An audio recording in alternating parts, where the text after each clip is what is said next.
Alright, good morning class. So as you know, we are snowed out, which is amazing because I am not afraid of snow days.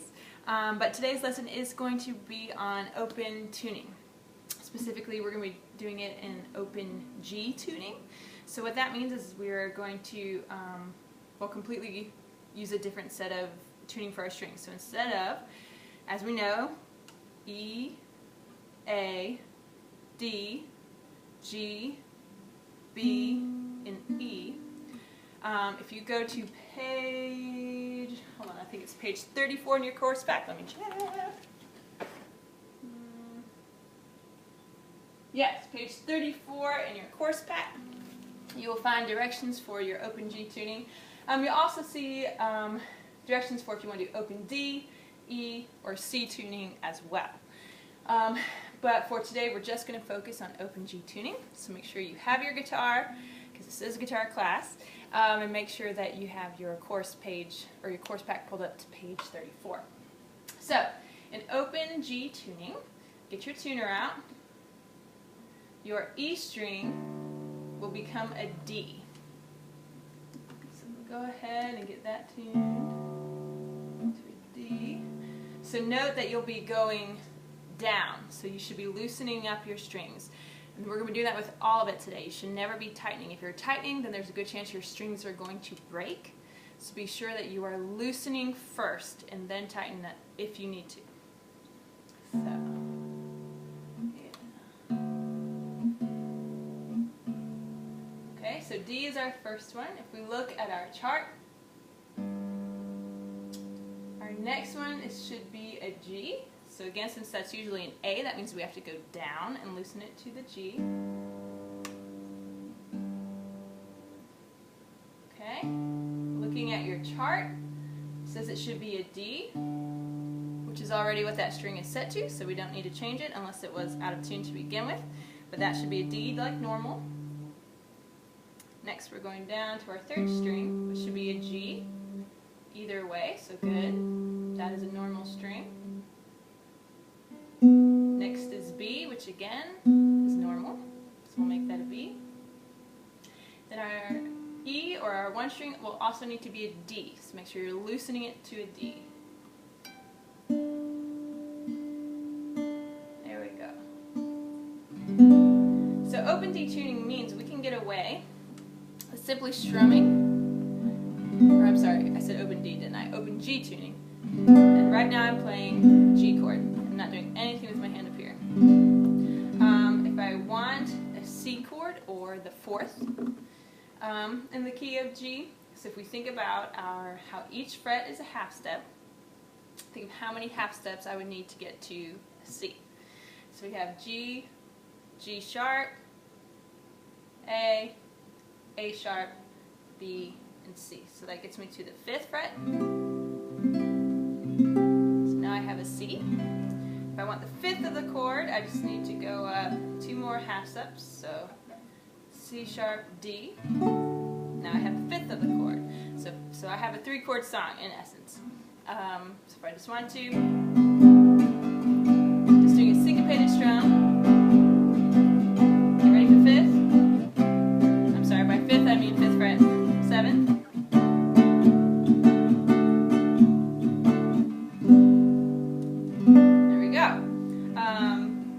Okay, so first you may be wondering, why would we want to go through all the trouble of retuning our guitar to something funky, even though obviously there is some perks, right?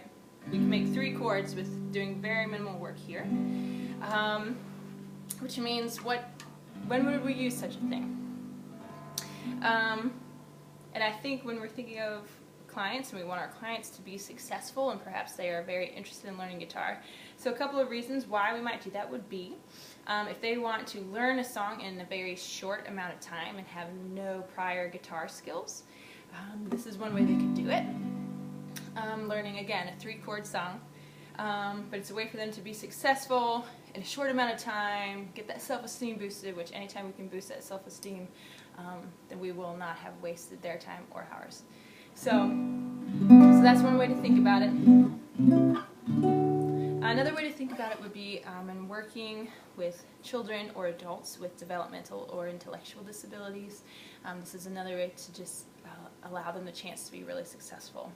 And another way to think about it would be maybe if you do have a group of children with DD or adults with ID, then maybe they each get their own chords. So you have one person set up with their G just like that.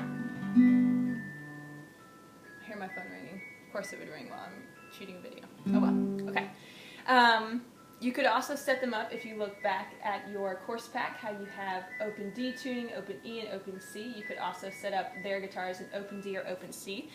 And each of them would be in charge of one chord, and all they'd have to do is just strum it. They wouldn't even have to worry about getting this hand bit.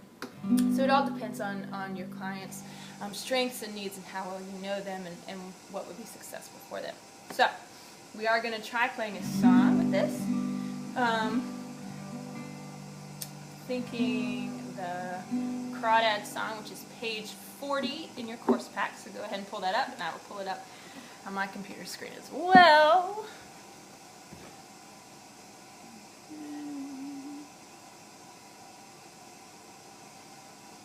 Okay, so as you were pulling up to page 40, you may have noticed some tablature or chord charts for the banjo and ukulele, which we are also going to look at today in just a moment. I do want you to get a feel for what it feels like to play a song with open G tuning.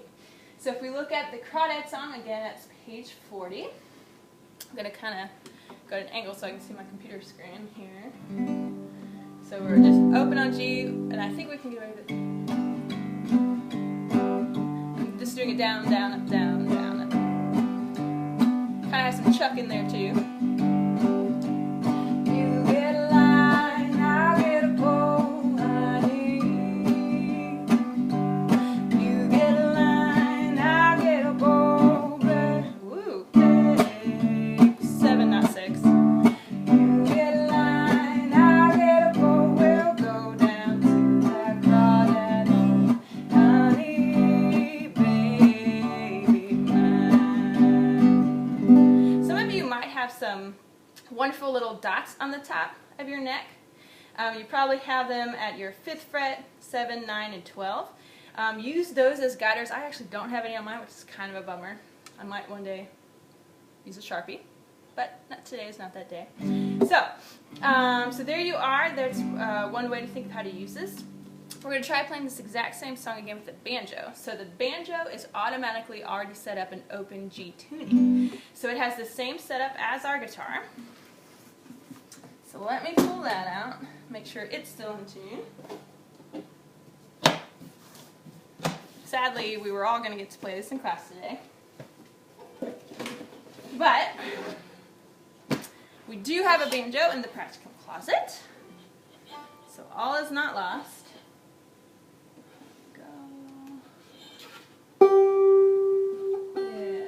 So the banjo is 5 strings, whereas our guitar is 6 strings. So we are missing that first, or that 6th string, that E, which became a D now, right? Because we're in open G tuning. So we don't have that string, so we'll start with the 5th string, which is shorter. You'll see that it ends right here with this knob, and the other 4 are at the top, just like a regular guitar. So we want to make sure that we've got our G here.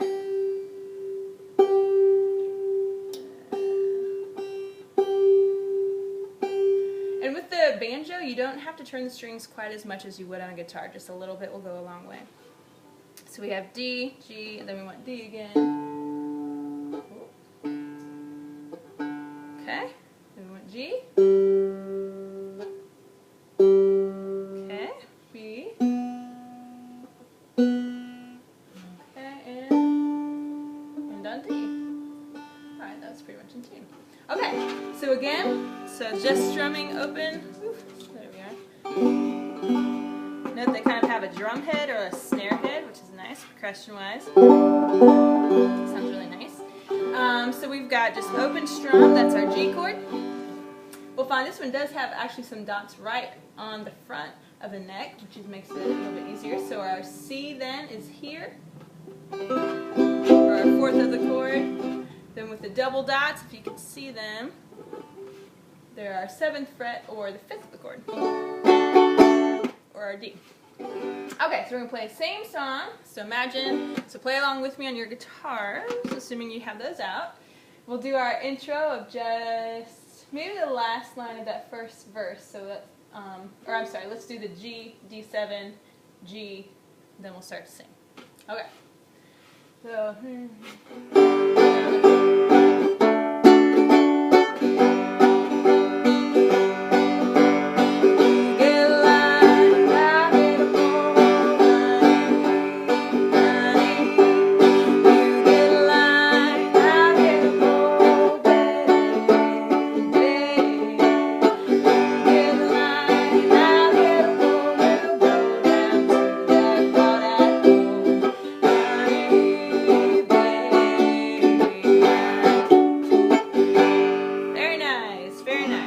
That's your banjo.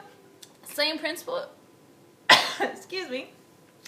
Your client wants to play banjo. There's 3 simplified ways of playing those chords.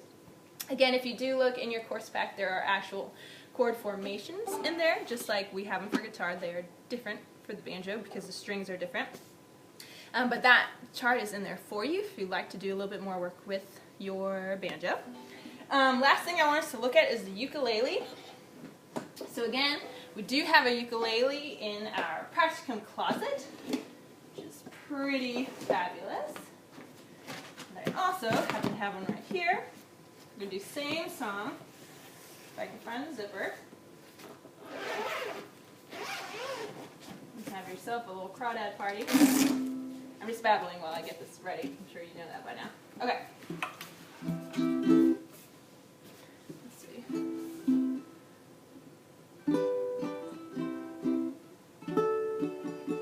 Okay, so with this one, this is, I believe, it's an alto or a tenor.